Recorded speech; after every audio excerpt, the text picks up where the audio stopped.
Hello, welcome back. This is Kench1913, and we are Let's Playing Dragon Quest IV for the Android and iOS. Maybe I should just say for your mobile device. I don't know, anyways, I want to come over and talk to this guy. We're in Casablanca, or whatever the hell it's called. Anyways, a father and son live in the northern forest. The son met a beautiful girl, they fell in love, were married, they had a kid. The man was destroyed by a bolt of lightning. It's a shame. I strike back 2 times, so I don't know.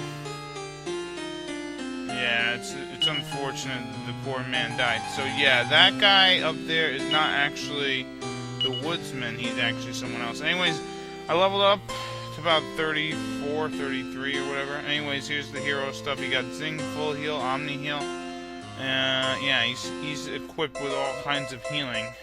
Great. Ragnar, here we go. I also used all the seeds. I used the majority of them on Carol, and then some of them on Solo. Here's Elena. Strong as hell. Only gonna get stronger. And here's Kirill. I boosted his strength quite a bit. I bought liquid metal armor for him. Eventually I'll get another thing. He learned multi-heal, full heal, Kazing, which revives your party member 100%. Anyways, here's Borea. He didn't learn anything here. He learned Fuddle, which is Confuse, and then Crackle, which is the best ice spell. And that's about it for him. For Talon or Torcano, he really didn't learn anything, just some stats went up. For Mina, she learned Full Heal, she learned Insulate, she learned Kaswoosh. Insulate halves breath attacks. Kaswoosh is powerful wind spell.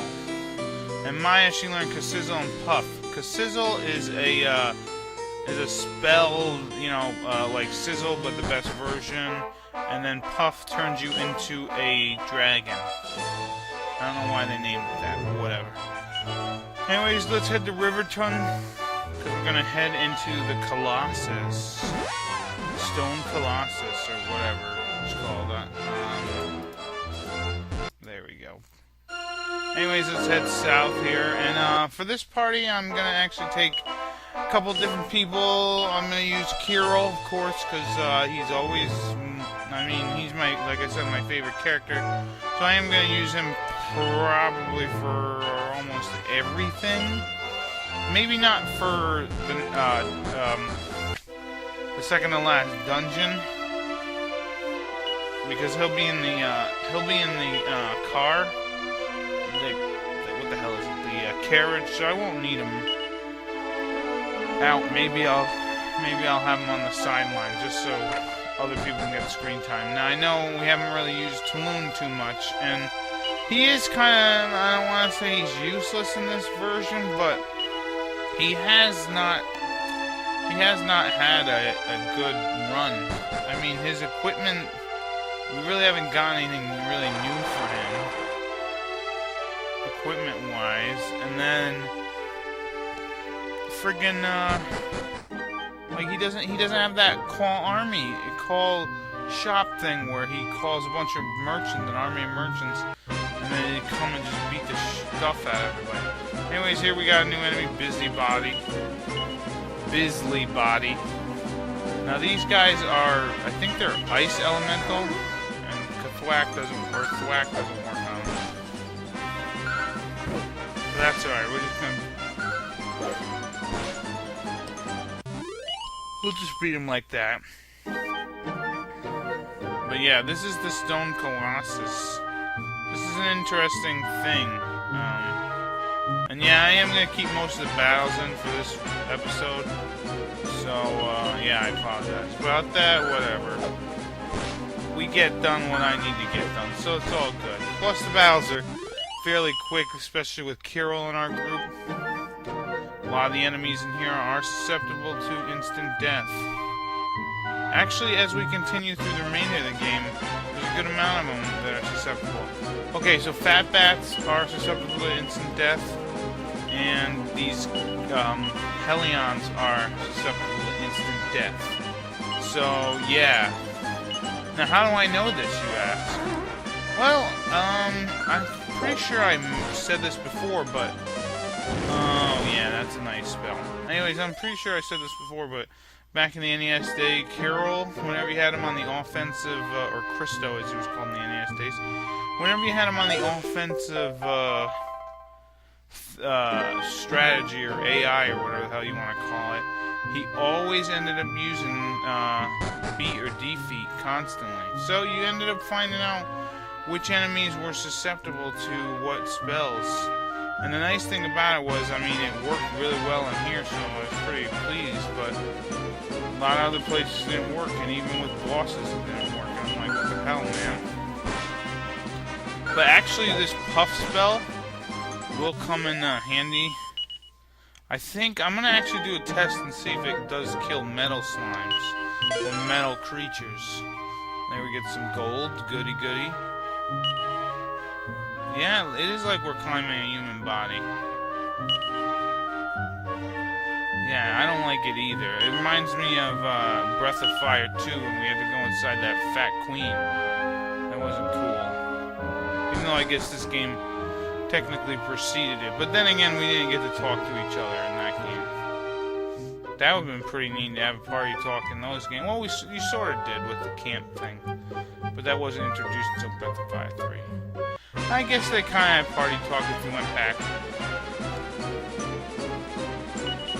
to, whatever the hell it's called. If we went back to the town and talked to them at the time. Anyways, yeah, we got more new enemies, rhinoceros, whatever, rhinoceros. And Hellion are very susceptible to death, instant death.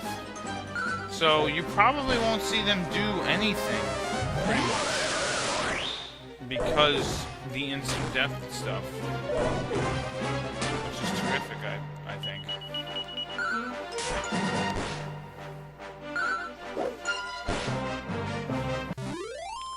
And there we go, wonderful. Let's continue through here. So yeah, this kind of place has like a Inca/Aztec feel to it, because it's got like these weird pictures of faces on the walls. It's pretty neat.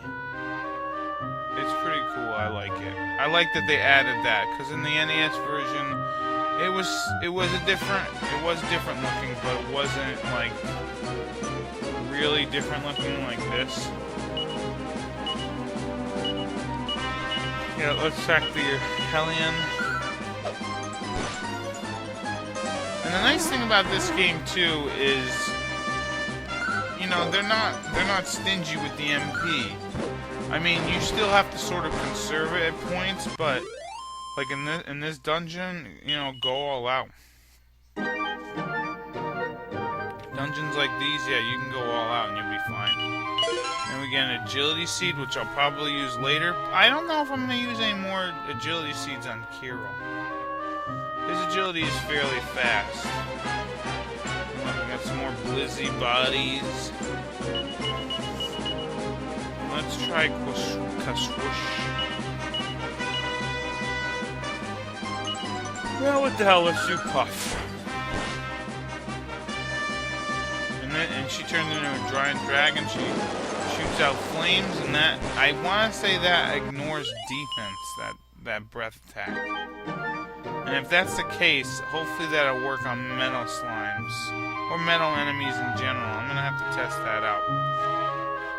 Maybe use the Sands of Time and do some stuff. Anyways, here we're fighting some more new enemies. Well, no, these guys are the same. But I am going to test the Fat Bat thing here. I'm pretty sure you can kill these guys with whack. And let's do Kaswoosh. And I'll turn the dragon. And look at that, that works there too. So there you go. And she turns into a giant dragon. So yeah, there's two attacks that she has. She does the breath attack, and she can also do like a claw attack. Which does like 4 times her regular attack power. Whoops. But yeah, this game is a lot of fun. I am having a lot of fun playing it. We're almost done with it, in fact, actually. There's not much left. But there is bonus content, which is fairly good. And then there's something else. I forget. that's it. Bonus content. We'll do the Hoffman side quest. From what I found out, you won't be able to finish the Hoffman side quest till after you beat the game. So I'll probably do a little bit more, like maybe right before I'm done beating the game, or right before I take on the final boss. Then I will go back and do the Hoffman thing.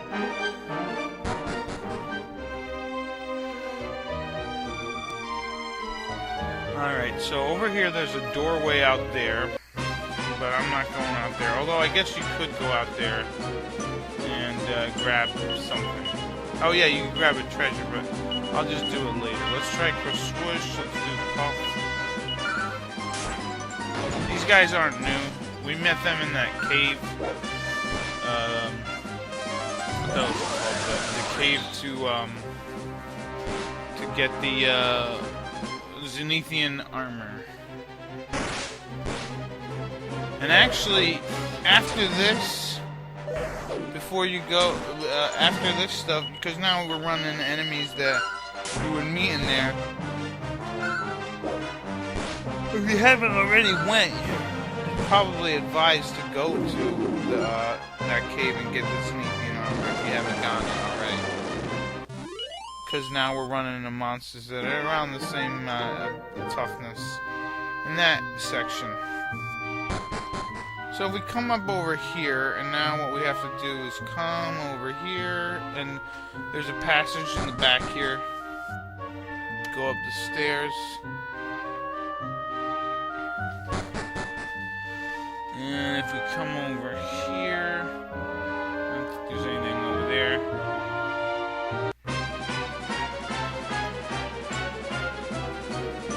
I think we already fought these guys, but I forgot to mention the new enemies, Hellraisers. They can use the Staff of Lightning on you,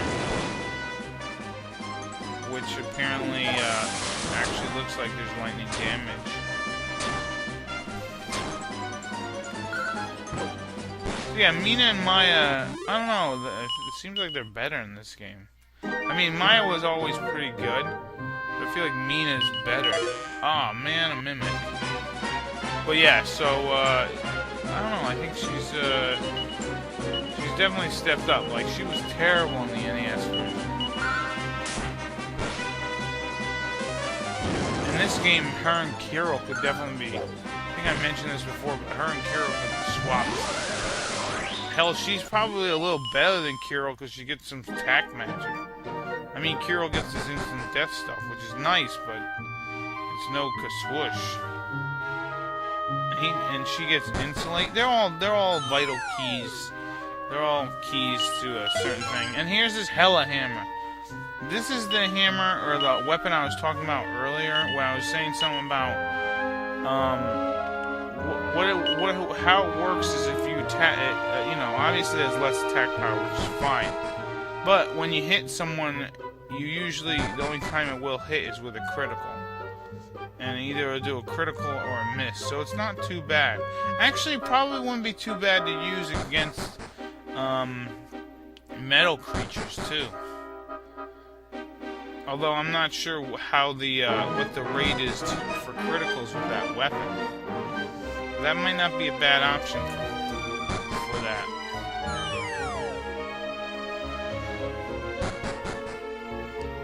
Anyways, we fall down there. We come over here. Up the stairs, probably in the neck area, or the eyes, or the head. And now we're in the forehead here. And let's hit this lever, or pull it. Pull the lever, and wham bam, thank you, ma'am. The statue of the Colossus starts to move. He's gonna pick up a guy and throw him like the flashball special. He's from Russia. His name's Peter. Yeah, that's right, X-Men.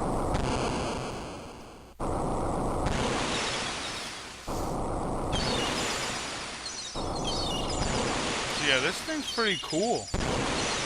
Reminds me of a giant Spartan, really. This is Sparta!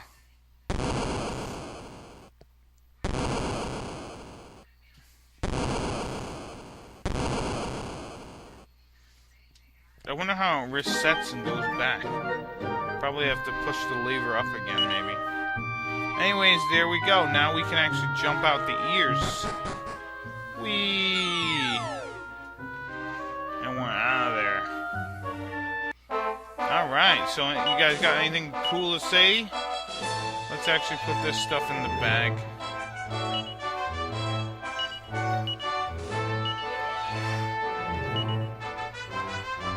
I want to take out the mod rod. There we go. Put it in Solo's equipment there.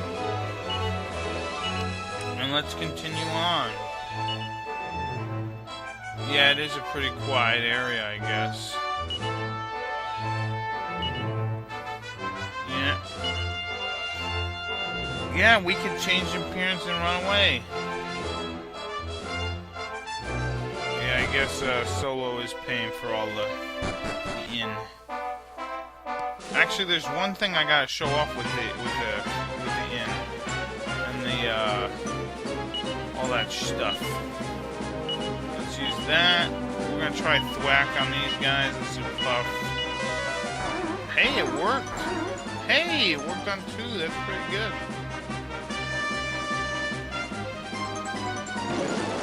That's bullshit. How is that not effective? Breathe goddamn fire. But yeah, that's good to know. Thwack works on them too. Anyways, welcome to the Outback or something. I forget what the guys at Riverton call this place. But yeah, this is the Outback or something. But welcome to Diabolic Hall, home of the monsters. Where they're gonna have a party. But yeah, right now, if you came here before without the mod rod, you could explore, don't get me wrong. You can't trigger the next event without the mod rod, so you need it. But you could come here without it. Which would be alright, because then I guess you wouldn't have to do the whole Colossus thing twice. Apparently they're gonna eat these humans, and so this one lady's running, so she's extra lean. And doesn't get picked. She doesn't want to be plump.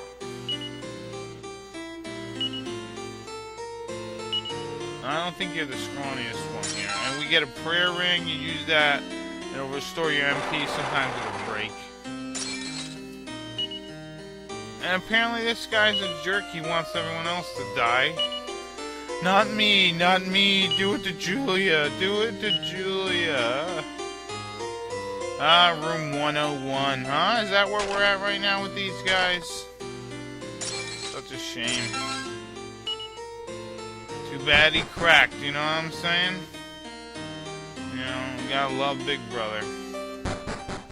Anyways, here we are outside. Hello, sir. No. Oh no, I was using the mod rod, you're right. I was not using the mod rod. Yeah, I have it, so I'm not worried. The mod rod is like the perfect cardboard box, like Solid Snake. You know what I mean? You sneak around, don't get noticed, don't have the little exclamation point on your top of your head, you'll be all set. Anyways, let's go over here. This will actually lead us to an underground area. Or no, this will lead us to a tower section. And what I want to do is use the mod rod until I turn into some sort of monster. And there's plenty of monster sprites, so you pretty much have like I'd say a 40% chance or something to turn into monsters. Anyways, let's go up the stairs here and listen to these two monsters talk about Amon and how he wants to do something to Sorrow, huh? What, do the monsters not like Sorrow?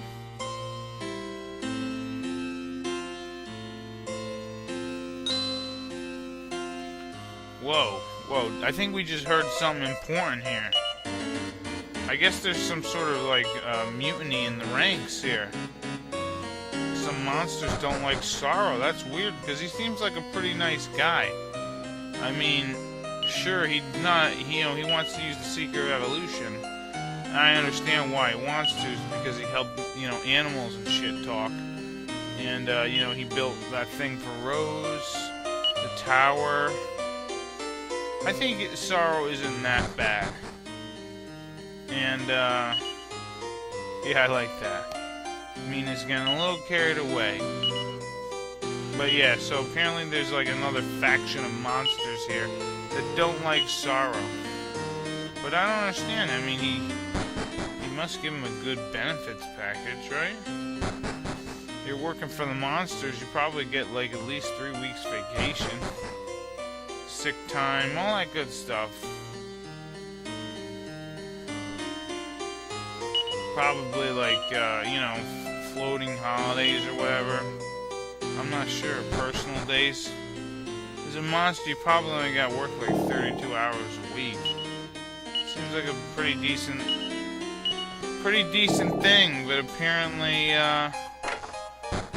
people want to be worked to the bone. These monsters. Yeah, he is pretty busy. Is that why you guys are, is this why you guys want to revolt? Because you're being misrepresented? Are you being represented? And your boss isn't around and you're having troubles and you can't talk to anybody? And maybe Sorrow needs to set up some weird human resources. Or no, sorry. Monster resources. Where you guys can go and talk about what's going down and what's happening with management. Because Sorrow can change for sure. So yeah, they're talking about a balloon. That would be pretty nice to have. Anyways, I am going to stop the video here. In the next episode, we're going to have the meeting with Sorrow. Hopefully he won't fire everyone. So yeah, this has been Kenshin1913. See you later. Bye-bye.